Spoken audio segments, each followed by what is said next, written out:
मंच पर विराजमान राज्यपाल श्री आर.एन. रवि जी, ऊर्जावान मुख्यमंत्री शुभेंदु अधिकारी जी, केंद्र में मेरे सहयोगी प्रताप राव जाधव जी, अन्य सभी महानुभाव, यहां कोलकाता में जुटे सभी प्रतिभागी, देश विदेश में योग से जुड़ रहे सभी साथी और मेरे प्यारे देशवासियों, 21 जून का ये दिन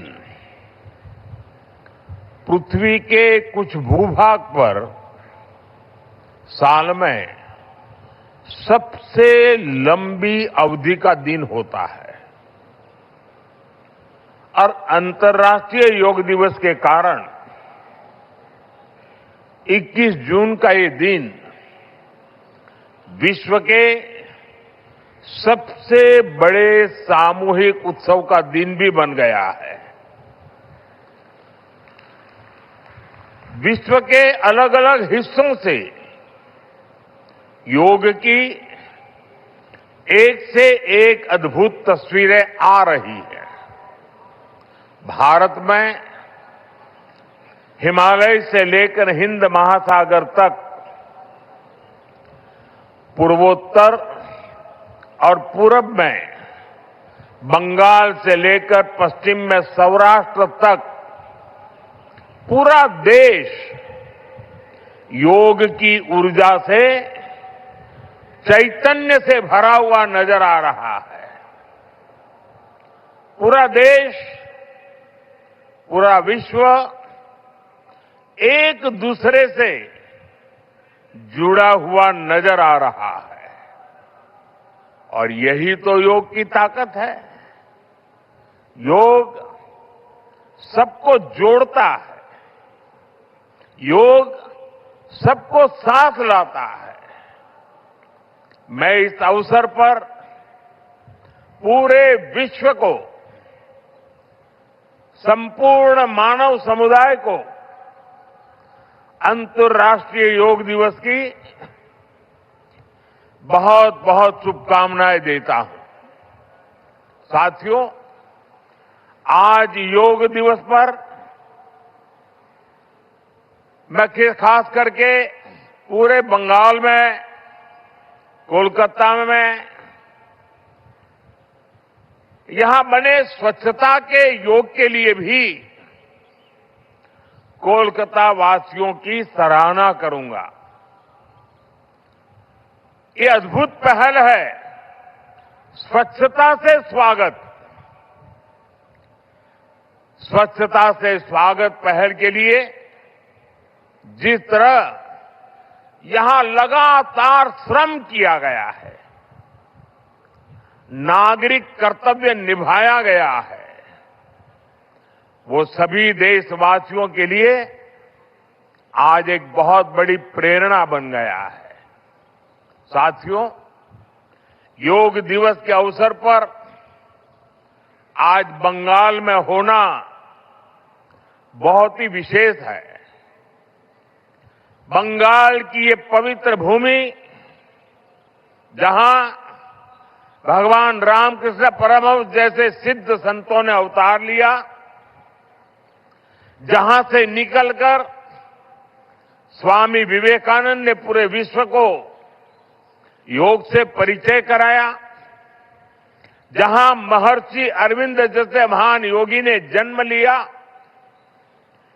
लाहिड़ी महाशय जैसे महान योगियों ने जहां योग परंपरा को नई ऊंचाइयों तक पहुंचाया, आज उसी धरती पर सामूहिक योग का अनुभव एक अलग आध्यात्मिक अनुभूति दे रहा है।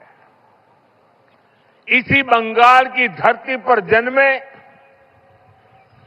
गुरुदेव रविन्द्रनाथ ठाकुर का मानना था कि मनुष्य की पहचान अलग अलग रहने में नहीं, बल्कि अपने आसपास की दुनिया से जुड़ने में है।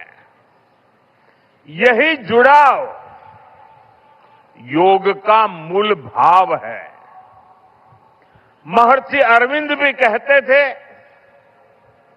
हमारा पूरा जीवन योग है, चाहे हमें इसका बोध हो या न हो। योग जब स्वभाव में आता है तो वो मानवीय एकता का आधार बन जाता है। साथियों, योग केवल शारीरिक श्रम का साधन नहीं है। योग किसी एक आयु वर्ग के लिए सीमित भी नहीं है। भारत में हम जानते हैं और देखते आए हैं, योग मानव के जीवन का चेतना के साथ, ऊर्जा के साथ एक प्रकाश भी है।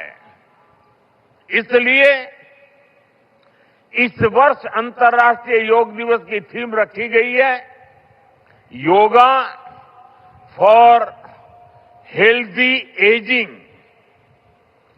उम्र बढ़ने पर भी हम स्वस्थ रह सकते हैं, हम ऊर्जावान और सक्रिय रह सकते हैं। योग हमें इसके लिए मार्ग दिखाता है। Friends, when we speak of yoga for healthy aging, it means that we can work to ensure that age does not reduce human potential. Yoga can help human life to aspire for constant growth. Our target must be to be more flexible at 40 than we were at 20. Our target must be to be more energetic at 50 than we were at 30. Our target must be to be more resistant to lifestyle disease at 70 than we were at 50. This is where yoga can help us. It helps us tune our bodies to be flexible. It keeps our energy level high.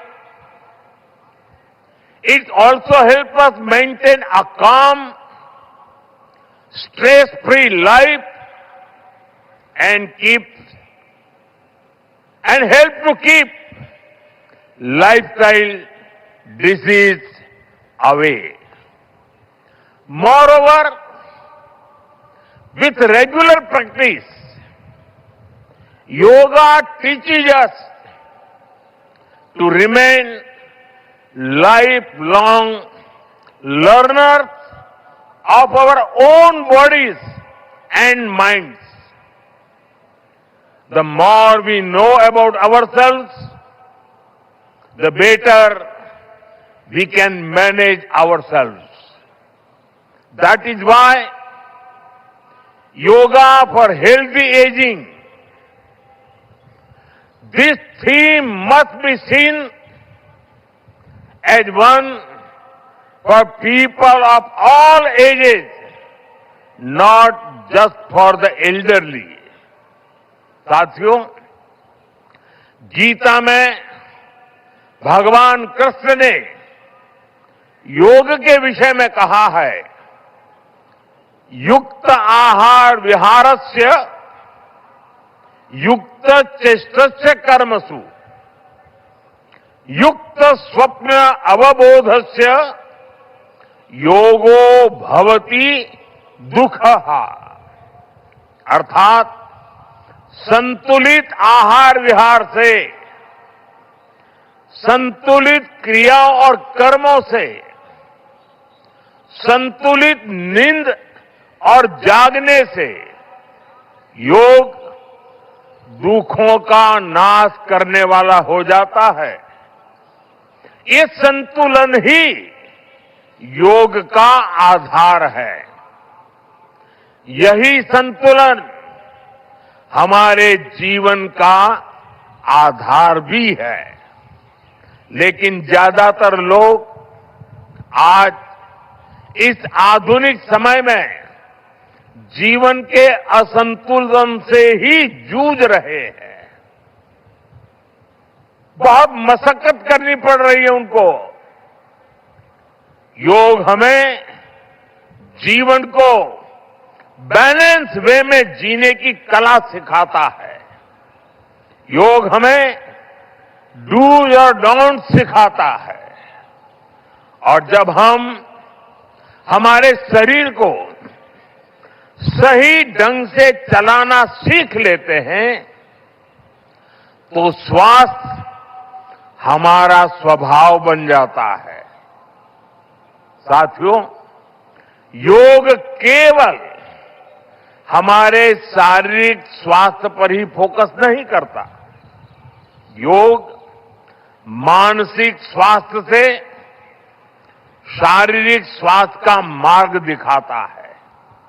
इसलिए योग के विषय में युक्त चेष्टस्य कर्मसु कहा गया है। यानी हमें क्या करना चाहिए, क्या नहीं करना चाहिए, इसका बोध। ये बोध हमारे जीवन में शांति का स्रोत तो बनता ही है। इससे विश्व शांति का मार्ग भी खुलता है।